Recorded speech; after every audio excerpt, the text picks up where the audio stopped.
Donald Trump and Elon Musk are now engaged in a flagrantly corrupt pact to funnel money to each other, though it's hard to prove because they're doing it secretly in the driveway of the White House. For more on this, it's time for a closer look.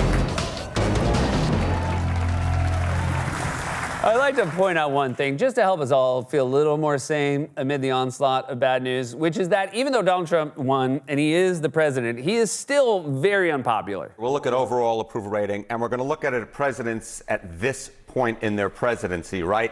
And the word here that I would use to describe Trump is awful. In fact, the only person who does worse than Trump does right now with a +1 net approval rating is himself back in 2017. But he's doing worse than everybody else. The average president at this point, get this, plus 27 points on their net approval rating. Donald Trump is doing historically awful. The only person he beats is, again, himself. At this point, I wouldn't be surprised if he just started attacking himself. We're doing great in the polls, far better than Donald. Dumb Donald, I call him.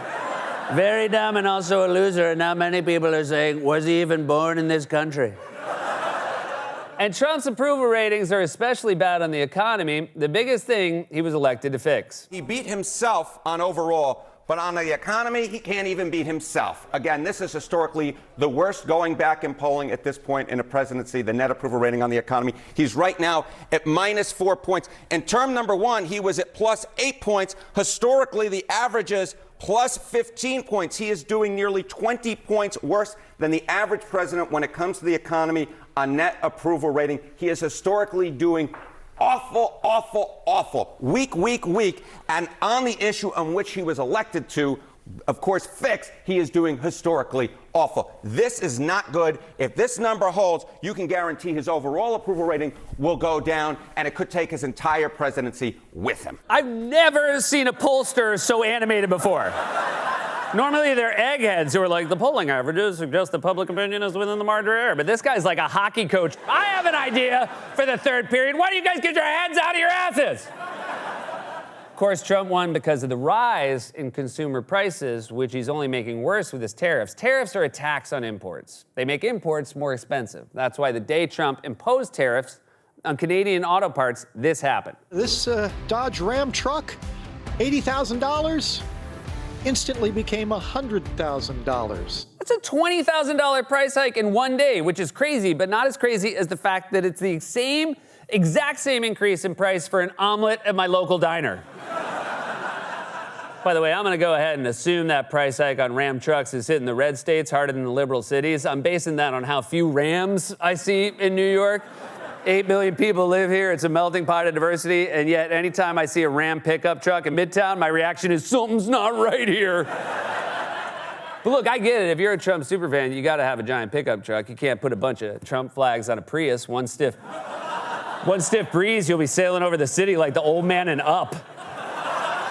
The point is, tariffs increase prices. That's obvious. You can argue whether it's worth it or not to achieve some other policy goal, but you can't say they magically bring down prices unless you're Trump's White House press secretary who is insisting exactly that. He's proposing tax hikes in the form of tariffs. I'm curious why he's prioritizing that over the tax cuts. He's actually not implementing tax hikes.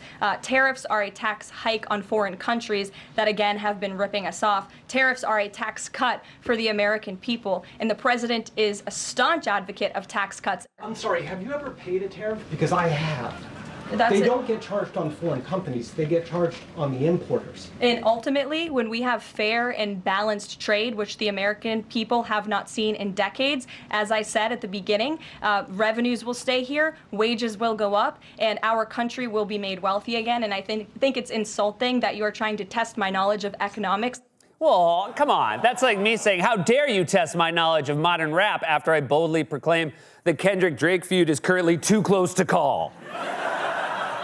It is fair to test the economic knowledge of someone who is currently speaking about economic matters. It is not fair to ask a rooster the same question. Although, in fairness, I think even a rooster could explain what a tariff is. Right, Feathers? It's a tax on imports.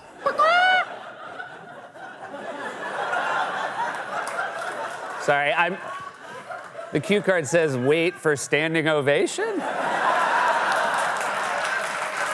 Thanks, guys. We literally brought the best rooster guy in New York City in to do that voiceover. The tariffs have obviously taken a toll on the stock market, which has fallen dramatically in recent days. But one stock that's been falling for weeks is Tesla. Wall Street suffered its worst day of the year. The stock market tumbling, the Dow plunging 900 points. The Nasdaq suffering its worst day since 2022. Billionaire Elon Musk, a senior advisor here, taking a hit too. Tesla down more than 15% in one day, more than 40% since the start of the year. Tesla giving back all of its post-election gains on its worst day since 2020. It is now worth less than half of what it was at its mid-December peak. Tesla shares have been dropping for a record 7 straight weeks, causing Elon Musk to lose billions of dollars. That's right, Elon Musk has lost billions of dollars. It's so bad he can only afford to wear the one outfit. You know, that's why it always looks like he was dropped naked into a Hot Topic with only $80 to spend. Also, you don't have to feel bad. He lost billions. He's still the richest man in the world. So that's cool. People are furious about Musk's role in dismantling the federal government, with polls showing that Musk is even more unpopular than Trump. And on top of that, Tesla sales around the world have plummeted. Tesla sold about 7,500 vehicles in Europe in January, half of what it sold in January the year prior. In Germany, Tesla sales were down more than 70% compared to last year. There was also a 50% drop in sales in Portugal and 45% in France, while sales fell 42% in Sweden and 48% in Norway. And Australia, Tesla sales dropped over 70% compared to last year. Although, you guys, that might just be because in Australia, a Tesla is also the name of a weird, dangerous bird. So I was like, I'd like to order a Tesla, please. Yeah, I don't want one of those, mate. 2 beaks, each one sharper than the next. I feel like we just miscalculated how well our bird stuff was going to play today. Like, all day we've been in the office, we're like, wait till they see the bird stuff. Rooster, Tesla.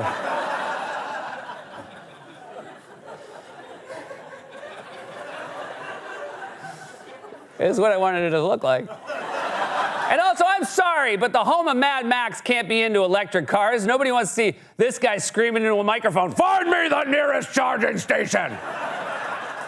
So, Tuesday, Trump intervened to pump up Tesla's stock price, which worked, by the way. It's back up today, by doing a promo for the company with taxpayer money. Early this morning, President Trump posting on his social network, "I'm going to buy a brand new Tesla tomorrow morning as a show of confidence and support for Elon Musk, a truly great American." Trump emerged from the Oval Office with Elon Musk by his side and transformed the south lawn of the White House into a Tesla car lot.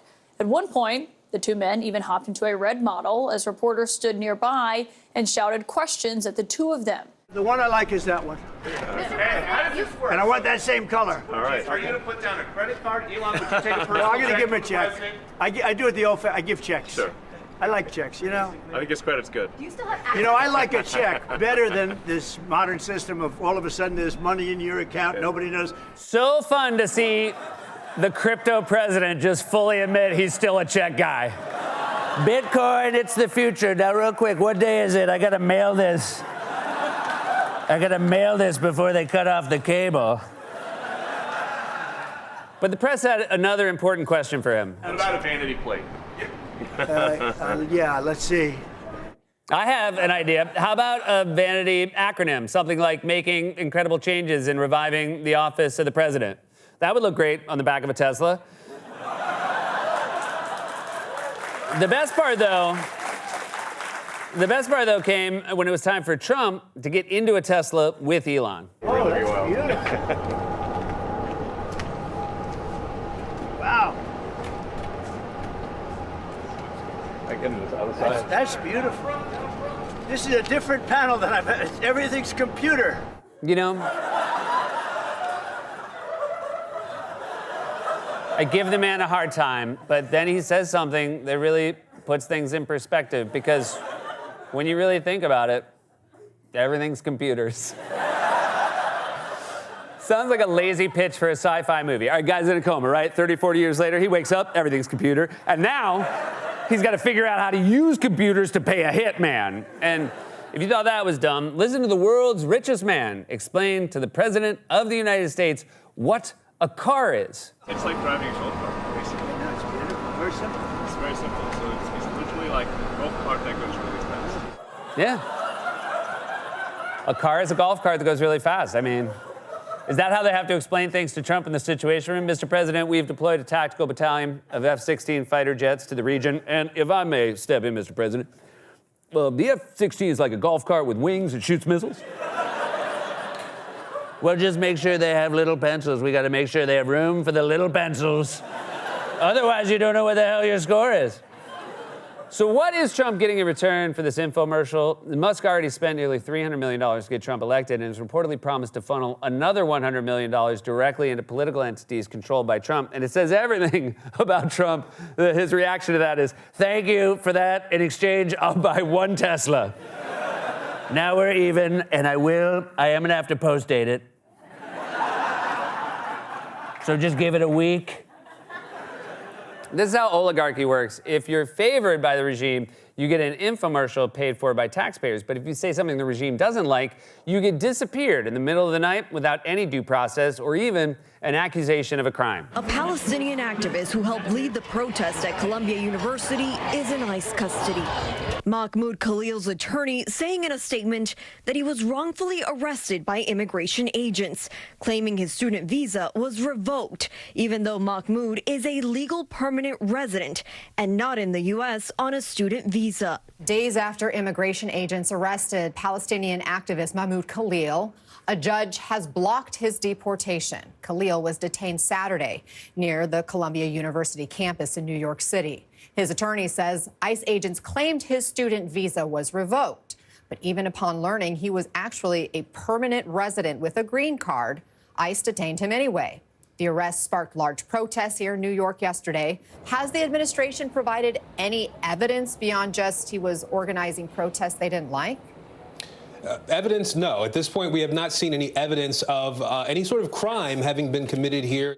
Immigration agents arrested a legal permanent resident with a green card who is married to an American citizen without even charging him with a crime. Meanwhile, a guy who is actually convicted of 34 felony counts is currently palling around in a Tesla on the White House lawn, which is just a horrifying photo. It looks like the two kinds of men you see in Miami, a weird old businessman and a creep in sunglasses. Hey, ladies, you want to check out my... It's like a golf cart, but faster. Also, I don't know if you heard the news, everything's computer.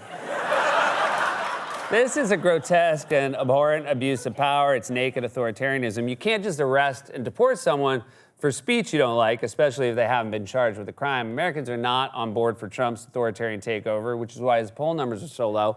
On three key issues, the economy, inflation, and free speech, Trump's performance has been... awful, awful, awful. This has been a closer look.